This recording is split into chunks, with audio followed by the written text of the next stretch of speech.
Hi గారు, welcome to our channel. ప్రస్తుతం మనతో పాటు దాము బాలాజీ గారు సీనియర్ జర్నలిస్ట్ ఉన్నారు. వారితో ఒకసారి మాట్లాడదాం. సార్ నమస్కారం సార్. సార్, మంత్రి కొండా సురేఖ గారి వ్యాఖ్యలు ఇంత వివాదాస్పదంగా మారినప్పటికీ ఆమె మాత్రం ఏమాత్రం వెనక్కి తగ్గనని చెప్తుంది. అంటే సమంత గారి విషయంలో కాస్త ఈ మాటల్ని వెనక్కి తీసుకుంటున్నాను, కానీ కేటీఆర్ గారి విషయంలో అసలు తగ్గేదే లేదు, ఎంత దూరం అన్న ఫైట్ చేస్తానని చెప్పేసి చెప్పడం చూస్తున్నాను. ట్వీట్ కూడా చేసింది. అంటే మరి దీన్ని ఏ విధంగా చూడొచ్చు అంటారు సార్? కేటీఆర్ గారి పైన ఫైట్ చేయడం ఏ విధంగా చూడొచ్చు? నిజానికి దీనికి మూలం ఏంటంటే ఈమె ఒక సభలో ఈమె మెడలో రఘునందన్ రావు ఒక దారానికి సంబంధించిన ఒక పూలు కాదు దారమాల వేశారు. దాని మీద బీఆర్ఎస్ వాళ్ళు చాలా నీచంగా కామెంట్లు పెట్టారు. కళ్యాణమస్తు, సాద్ ముబారక్ ఇలాగ పెట్టారు. దాంతో ఆమె హర్ట్ అయింది, కన్నీళ్లు పెట్టుకునింది, తీవ్రంగా మాట్లాడింది. అప్పుడు దానికి సమాధానంగా హరీష్ రావు సారీ చెప్పాడు. అట్లాగే కేడర్కి కూడా దీన్ని ఇట్లాంటి కరెక్ట్ కాదని హరీష్ రావు మాట్లాడాడు. దాంతో ఆమె హరీష్ రావుని మెచ్చుకుంటూ కేటీఆర్ని డిమాండ్ చేస్తూ కేటీఆర్ సారీ చెప్పలేదని ఆమె విరుచుకుపడుతూ కేటీఆర్ మీద ఎక్స్ట్రీమ్గా ఆమె మాట్లాడింది. ఎందుకంటే ఇప్పుడు ఇక్కడ ఒక ఇది కూడా కనబడుతుంది. హరీష్ రావు పట్ల కాంగ్రెస్ నాయకులు కొద్దిగా సాఫ్ట్ కార్నర్గా ఉండడం, కేటీఆర్ని ఎక్కువగా టార్గెట్ చేయడం అనేది బలంగా కనిపిస్తుంది మనకి. ఓవరాల్గా ఈవెన్ రేవంత్ రెడ్డి కూడా మాట్లాడేటప్పుడు కేటీఆర్ మీద చాలా తీవ్ర స్థాయితో విరుచుకుపడతాడు. కేసీఆర్ హరీష్ రావును కొద్దిగా చేస్తారు వీళ్ళు. అంటే ముందు నుంచి కూడా హరీష్ రావుకి కేటీఆర్కి మధ్య ఒక ఘర్షణ వాతావరణం ఉన్నట్టుగా క్రియేట్ చేయడానికి ప్రతిపక్షాలు బీజేపీ కానీ ఇటు కాంగ్రెస్ కానీ ఇప్పటి నుంచో ట్రై చేస్తున్నాయి.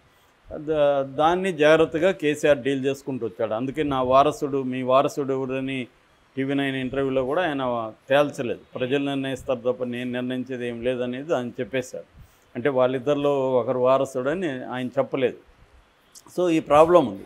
ఇక్కడ కూడా ఈమె దాన్ని వాడుకొని కేటీఆర్ మీద తీవ్రమైన విమర్శలు చేయడం మొదలుపెట్టింది. దాంట్లో ఆమె ఎక్స్ట్రీమ్కి వెళ్ళిపోయి కేటీఆర్ నాగార్జున కన్వెన్షన్ని కోల్చకుండా ఉండాలంటే సమంతను తన దగ్గరకు పంపాలని నాగార్జున అడిగాడు. నాగార్జున పంపడానికి సిద్ధమైపోయాడు.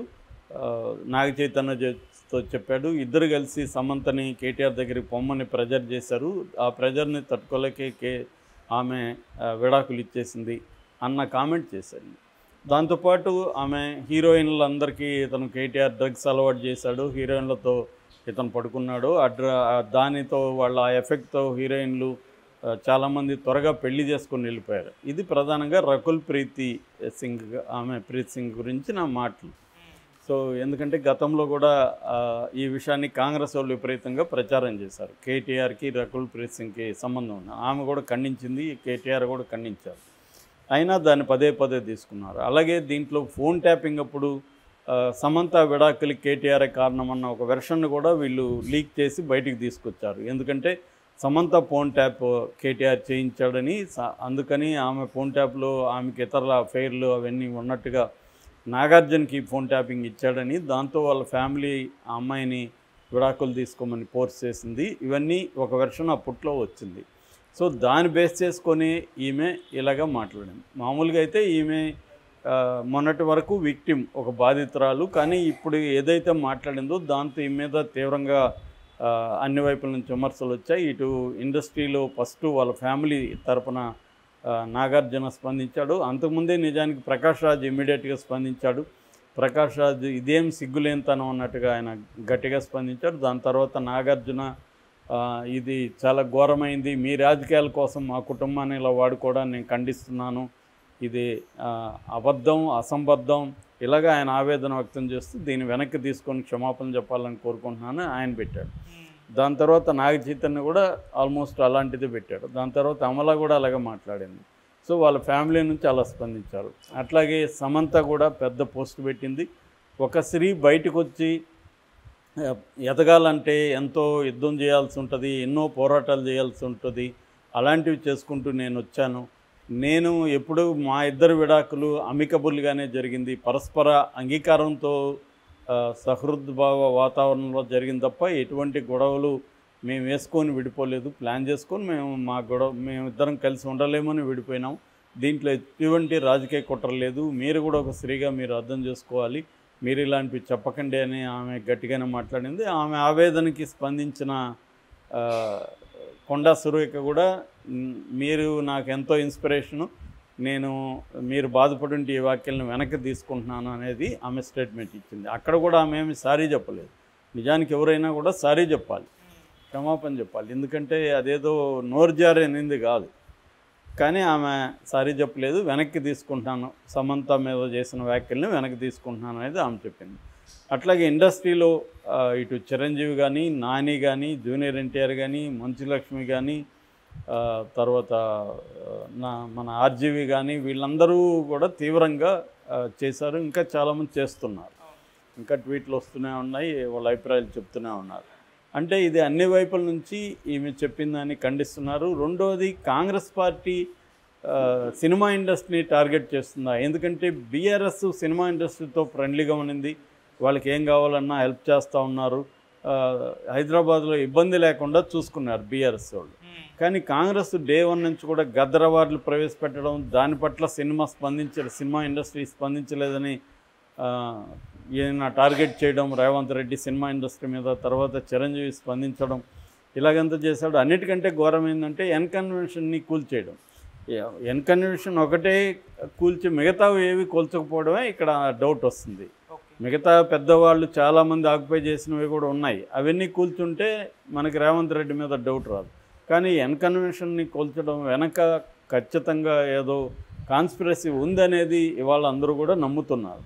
అంటే నాగార్జునని ఇబ్బంది పెట్టాలి, రెండోది దీన్ని డైవర్షన్కి వాడుకోవాలి, తన హామీలు నెరవేర్చలేకపోవడం, తన పాలన ప్రజారంజకంగా లేదు, రైతు బంధు సరిగా జరగలేదు, రైతులకు ఇస్తానన్న రుణాల మాఫీ అనేది జరగలేదు, అట్లాగే ఇంకొన్ని హామీలు సిలిండర్ కావచ్చు, ఇలాంటి 6 గ్యారంటీలు అన్నీ కూడా సక్రమంగా జరగట్లేదు. కాబట్టి దాని నుంచి డైవర్షన్కి ఈ హైడ్రాని తీసుకొచ్చి నాగార్జునది కొడితే సెన్సేషన్ అవుతుంది అని చెప్పి దాన్ని చేశాడు తప్ప, నిజంగా ఆయన చెరువుల్ని ఆక్యుపై చేసుకున్న అనేక ఫామ్ హౌస్లు, గెస్ట్ హౌస్లు, విల్లాలు అన్నీ ఉన్నాయి, వాటి జోలికి పోకుండా ఇప్పుడేమో మళ్ళీ పేదల మీదకి వెళ్ళాడు. మూసీ ప్రాజెక్టు పేరుతో 10,000 మంది పేదల్ని ఆయన ఇల్లు ఖాళీ చేసే కార్యక్రమంలోకి వెళ్ళిపోయి రెడ్ మార్క్ చేసి పెట్టారు. ఇప్పుడు సైలెంట్గా ఒక్కొక్క ఇంటిని కూలగొట్టుకుంటూ వెళ్తున్నారు. సో ఈ కాంటెక్స్ట్లో ఈమె మళ్ళీ డైవర్షన్ కోసం ఈ మూసీ అండ్ హైడ్రా మీద వచ్చిన విమర్శలు కావచ్చు, ఈ గోళా నుంచి డైవర్ట్ చేయడానికే ఈమె ప్లాన్డ్గానే ఈ కామెంట్లు చేసింది అనేది ఇప్పుడు వినిపిస్తుంది. ఎందుకంటే ఆమె ఏదో ఇప్పుడు ఏమనింది, ఇందాక కూడా ఇంకో స్టేట్మెంట్ ఇచ్చింది, కేటీఆర్ మీద మాత్రం వ్యాఖ్యలు నేను వెనక్కి తీసుకోను, నేను దేనికైనా రెడీ, సమంత మీద మాత్రం వ్యాఖ్యలు వెనక్కి తీసుకుంటున్నాను అనేది ఆమె అనింది. నిజానికి ఇది ఇంటర్లింక్డ్. కేటీఆర్ మీద వేరే విమర్శ ఏముంది? నువ్వు ప్రధానంగా సినిమా ఇండస్ట్రీలో మహిళల మీదనే కదా నీ విమర్శ. మహిళలను కేటీఆర్ డ్రగ్స్కి అలవాటు చేశాడంటే ఆయన మన ప్రకాష్ రాజ్ అదే అడిగాడు, మహిళలంతా ఘోరంగా కనిపిస్తున్నారా నీకు అంటే, హీరోయిన్లంతా ఎవరు డ్రగ్స్కి అలవాటు చేస్తే వాళ్ళ డ్రగ్స్కి అలవాటు అయిపోవాలి అంటే వెళ్ళిపోతారా అనే ఇది వస్తుంది కదా. ఏం చెప్తున్నది అదే కదా, హీరోయిన్లంతా ఘోరమైన వాళ్ళు కేటీఆర్ పిలిస్తే వెళ్ళిపోతారు, ప్రతి ఒక్కరు కేటీఆర్ డ్రగ్స్ ఇస్తే వెళ్ళిపోతారు అన్నట్టుగా ఉంది. సో ఇది హీరోయిన్లందరినీ అవమానించడమే, వాళ్ళందరూ ఇలాగే చేస్తారని అంటే సినిమాలో యాక్ట్ చేసినంత మాత్రాన వాళ్ళకి ఇంకే రకమైన విలువలు ఉండవు. ఎవరు పిలిస్తే వాళ్ళు, డ్రగ్స్ పిలిస్తే డ్రగ్ ఇచ్చేసి ఎవరు పిలిస్తే వాళ్ళు అంటే వెళ్ళిపోతారా? నిజానికి అసలు ప్రాక్టికల్గా కూడా సాధ్యమా? ఒక హీరోయిన్ తన కెరీర్ బాగుండాలంటే ఆమె ఎంతో కష్టపడాల్సి ఉంటుంది, హార్డ్ వర్క్ చేయాల్సి ఉంటుంది, ఫోకస్ చేయాల్సి ఉంటుంది, అవన్నీ ఉంటాయి వాళ్ళకి, వాళ్ళ ప్రాబ్లమ్స్ వాళ్ళకు ఉంటాయి. అవన్నీ పక్కన పెట్టి వీళ్ళు కేవలం దీనికి అయిపోయారు. చాలామంది డ్రగ్స్ వాడి త్వరగా పెళ్ళిళ్ళు చేసుకొని వెళ్ళిపోయారు. ఎవరు వెళ్ళిపోయారు? ఆమె ఒకే ఒక రకుల్ ప్రీత్ పెళ్లి చేసుకుంది, దాన్ని పెట్టి మీకు పెడుతుంది.